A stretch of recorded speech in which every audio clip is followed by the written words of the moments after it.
ni mukadimah, masih mukadimah. Poinnya gini, bila kita nak bincang tentang tips, perkara paling penting dan utama untuk kita semua ada dalam diri kita, perasaan kita ialah nak gitu, mau gitu. Saya nak jauhkan diri daripada mengumpat. Itu kena ada perasaan dalam diri kita. Aku tak mau lagi mengumpat. Kalau orang yang bahagia dengan mengumpat ni, yang ada ni, kalau kita rasa mengumpat tu buat kita bahagia, kita tak akan dapat jauhkan dia.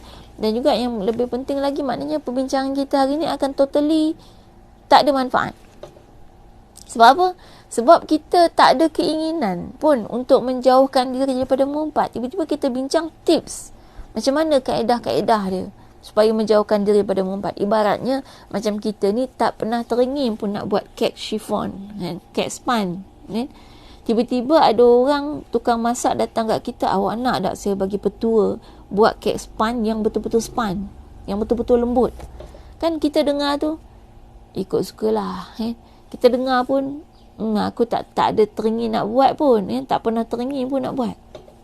Tiba-tiba ada orang nak ajar kita, nak ajar apa, kita tak mau buat pun, kan?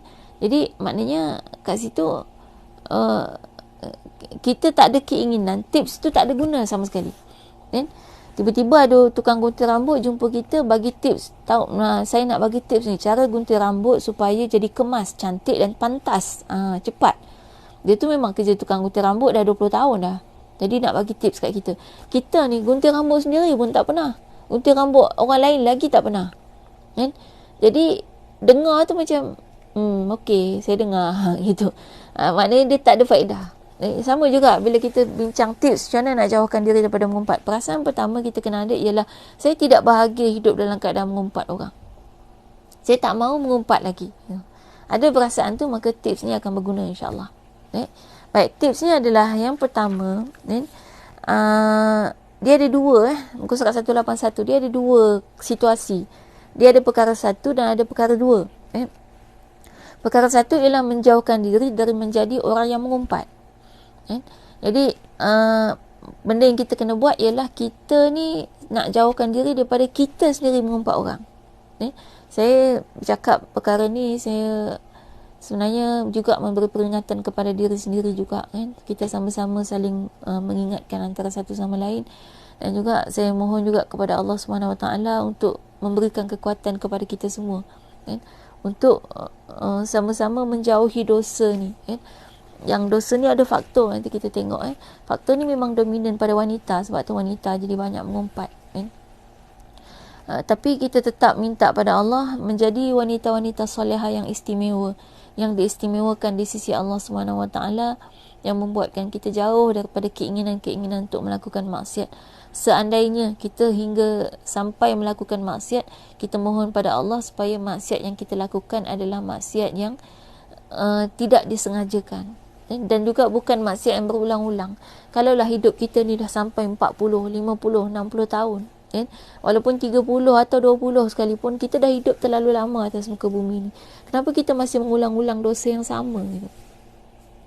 Dosa mengumpat ni sejak pandai bercakap sampai dewasa, kita ulang-ulang benda yang sama, bermakna kita jatuh beribu-ribu dan beratus-ratus jutaan kali dalam satu lubang yang sama. Orang beriman sifat dia tak macam tu. Orang beriman ni tidak jatuh ke dalam lubang yang sama berulang-ulang kali, kan? Bahkan kita cepat untuk berubah, cepat untuk bertindak memperbaiki diri kita.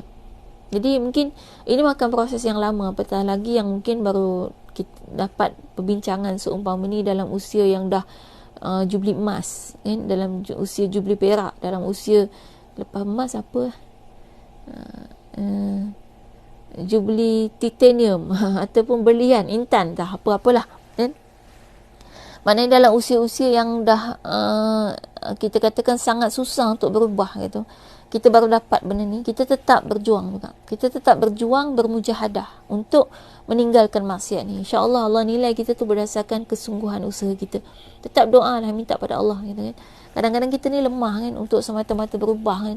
Kita ni lemah untuk kita kemudian semata-mata dengan kekuatan tenaga fizikal kita nak ubah apa yang ada dalam diri kita. Kita tak mampu, kita manusia yang lemah gitu, kan.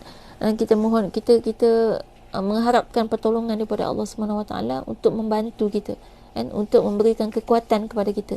La haula wala quwwata illa billahil aliyyil azim. Tidak ada kekuatan dan tidak ada upaya melainkan dengan daripada Allah Subhanahu Wa Taala.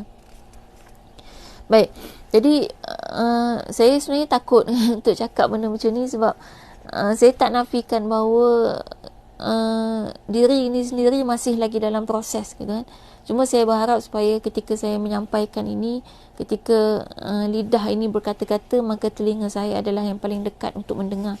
Dan saya akan merasa semakin takut lagi untuk melakukan perbuatan ini disebabkan Allah sebutkan kabura maqtan indallahi an taqulu ma la taf'alun. Allah sangat murka dan marah kepada orang yang berkata-kata sesuatu yang tidak dia lakukan. Jadi saya mohon keampunan Allah Subhanahu Wa Taala, dan saya tidaklah ingin untuk melakukan perbuatan ini dengan sengaja gitu kan.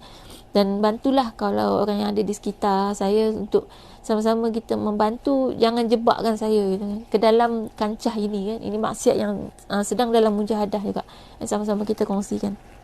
Baik, kita nak jauhkan diri daripada menjadi orang mengumpat. Dan yang kedua ialah menjauhkan diri dari menjadi pendengar kepada orang yang mengumpat. Jadi mengumpat ni dosanya ada dua pihak. Dua pihak yang akan terima dosa tu, iaitu satu individu yang mengumpat, yang kedua yang mendengar orang yang mengumpat. Sama dia punya berat dosa, imbalan dosa dia, kedua-duanya sama. Jadi maknanya bagi orang yang mengumpat, dia dah mengundang dosa kepada orang yang mendengar gitu. Jadi kita nak elakkan diri daripada kedua-duanya. Mungkin yang bagi yang nak mengumpat itu sendiri dah jadi satu kesusahan untuk kita bermujahadah. Apatah lagi mendengar orang mengumpat, lagi susah sebab kadang-kadang kita dah jaga tapi kita tak dapat elakkan daripada manusia-manusia sekitar kita yang masih lagi merasa bahagia dengan mengumpat. Akhirnya kita menjadi pendengar yang dengan itu kita diazab juga. Jadi mujahadah kita ada dua. Usia senja, Kak Sadia kata. Ya betul. Lepas emas senja Kenapa lepas emas dia pergi senja? Emas tadi material, senja ni waktu. Kalau ada usia senja, maknanya adalah usia subuh. Rumah kata pergi, kubur kata mari. Ya, kita semakin muda menuju ke alam kubur. Selamat ulang tahun kemudaan. Maknanya bertambah muda, maksudnya kalau dulu mungkin kita menuju kubur lagi 3 tahun misalnya, sekarang dah tinggal lagi 2 tahun. Tu makin muda tu. Maknanya dulu umur 3 tahun menuju kubur, sekarang umur 2 tahun menuju kubur. Jadi kita semua makin muda. Jangan risau, semangat tetap kena semangat muda. Semangat muda ni maknanya apa? Semangat untuk tetap beramal. Kalau dah kita rasa kita ni senja kan, duk berasa nak tidur je kan, dah tak sabar-sabar nak tidur, itu bukan dia. Orang beriman ni orang yang sentiasa berusaha untuk menambahkan amal ibadah. Jadi semangat muda, insyaAllah. Baik, perkara pertama ni kita bincang muka surat sebelah tu. 2 tips utama bagi mereka yang suka mengumpat. Jadi sekarang ni kita nak menjauhkan diri daripada mengumpat. Ada 2 tips. Baik, yang pertama ialah bermuhasabah dengan apa yang telah lalu.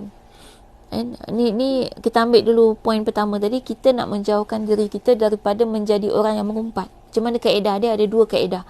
Baik, kalau dalam buku ni mungkin kita boleh tunjukkan. 2 ni kita susun aturkan, maknanya 2 ni kenapa buat dalam bentuk anak panah? Sebab satunya adalah bermuhasabah dengan apa yang telah lalu. Istilahnya back to the past. Pergi ke masa lalu. Kita bermuhasabah dengan apa yang telah lalu. Kemudian look to the future. Sebab tu dia anak panah macam ni. Maknanya back to the past and look to the future. Maknanya melihat kepada masa lalu dan melihat kepada masa depan. Baik, masa lalu apa yang kita nak tengok? Masa lalu yang kita nak tengok ialah perbuatan-perbuatan lalu yang kita mengumpat sebelum ni. Apa punca dia? Itu kita nak check balik kan. Maknanya cari punca. Dan kemudian melihat kepada masa depan. Melihat kepada masa depan ialah fikirkan tujuan. Fikirkan tujuan.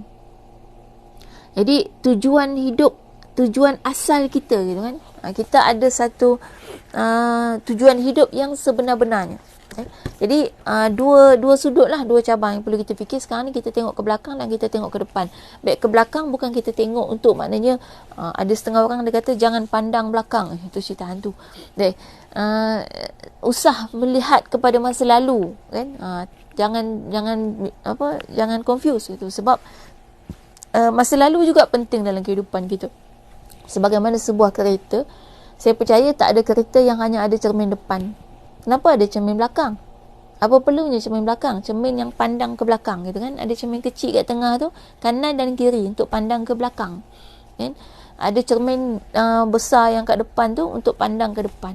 Kenapa perlu pandang ke belakang?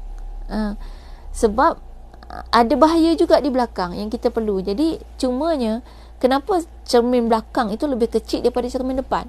Cermin pandang belakang tu kecil je atas tu. Cermin pandang ke depan tu besar tu. Kan?